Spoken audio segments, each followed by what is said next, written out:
What is up, fish fam? This is Seth from Seth's Aquariums bringing you the newest installment in my new series, WTF, What's That Fish?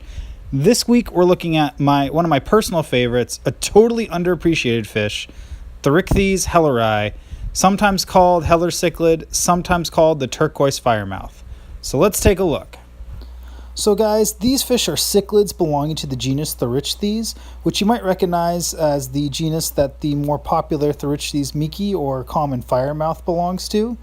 These guys, while they are firemouths, do have a couple key differences from the more popular miki. The first being that they tend to prefer a cooler temperature, and they do seem to get distressed if they're kept at temperatures that are too hot for them. So I really recommend that you keep them between 70 and 76 degrees Fahrenheit. In addition, you're also going to want to make sure that these fish are in harder water if you want to get them to really kind of reach their full potential. And so I recommend keeping them between 7 and 8.5 pH. Another difference that I've noticed in keeping these cichlids as opposed to the more common miki is that they are more tolerant of other fish in the aquarium. So you can see here that I'm keeping them with diamond tetras, which are sort of a larger body tetra, and with swordtails. So I think you can keep these fish with more robust community fish as long as you keep an eye on things and make sure that you're providing plenty of space and hiding spaces for everybody to kind of get along. But they can be kept with other aquarium fish in the right environment.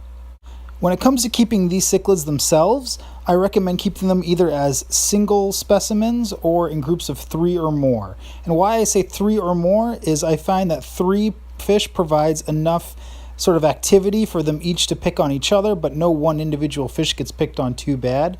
If you have just a pair and they don't get along, they're really going to dig into each other, and you can end up with lots of aggression between those 2 fish. So I recommend spreading that aggression out amongst a group of at least 3 or more. In general, I found that these cichlids are very hardy, but they do prefer cooler, more heavily oxygenated water, and I think it is important to provide this for them if you really want to see them reach their true potential. Now, these fish can actually be a little bit difficult to sex. In general, you're going to want to wait till they are at least a year and a half old, and then you can start to look at things like the general size of the fish and whether or not the fish have developed trailers on their dorsal and ventral fins. When you look at the fins there, you can see that some of these fish have longer trailers, and those indicate that they are likely male. Also, the males are just going to be larger than the females. So if you see a fish that's about 4 to 6 inches, that's probably a male. If it's less than 4 inches or just kind of on the cusp, then it's probably a female. But there really is no solid way to know without venting your fish, which is something that really only expert hobbyists should attempt. And in general, I think you can just kind of rely on the size and the trailers to kind of give you a basic indication as to what you're probably working with. Like a lot of other cichlids, these fish will spawn in home aquaria if you give them a suitable place like a cave or an overturned flower pot, very similar to the regular Thorichthys miki or something like a convex cichlid.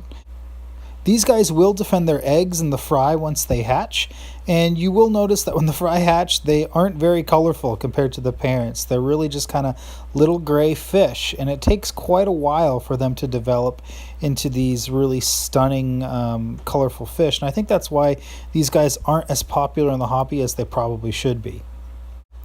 When it comes to the diet for these fish, I try and keep it varied and feed them a variety of dry pellet foods, gel foods like rapashi, and then the occasional frozen brine shrimp or frozen bloodworms. These guys have accepted all of it really easily, and so I think you won't have any problems getting them to eat whatever foods you keep in your fish room. So guys, I wanted to finish this video by just talking a little bit more informally and generally about how awesome these fish are. And guys, these fish are amazing. The colors are great, the behaviors are great. I really can't recommend them highly enough. Now, like any other fish, you want to make sure that you're going to provide the right environment for them, but if you do it, you will be rewarded over and over again. I'll be honest, when these fish first showed up and they were just kind of these little gray lumps, I was really disappointed. Like, I was wondering why I had spent the money, why I had gotten these fish. Why didn't I just go get some regular old firemouths? But after about a year of kind of patience and putting good food into them and good care, They really started to come around, and now I'm so happy that I got these fish guys. They are really fun. I really enjoy all the different behaviors they show, and it's kind of nice to have something just a little bit different in the fish room. So I hope that you all, after watching this video, will at least consider getting some. I don't think you'll be disappointed, and I think that more people need to have these awesome fish in their tanks. So anyways, guys, that's going to do it for this edition of What's That Fish? If you enjoyed this content, then go ahead and hit the like button. And if you want to see more of my content in the future, then go ahead and subscribe. Anyways, guys, until next time, I hope your tanks are doing well.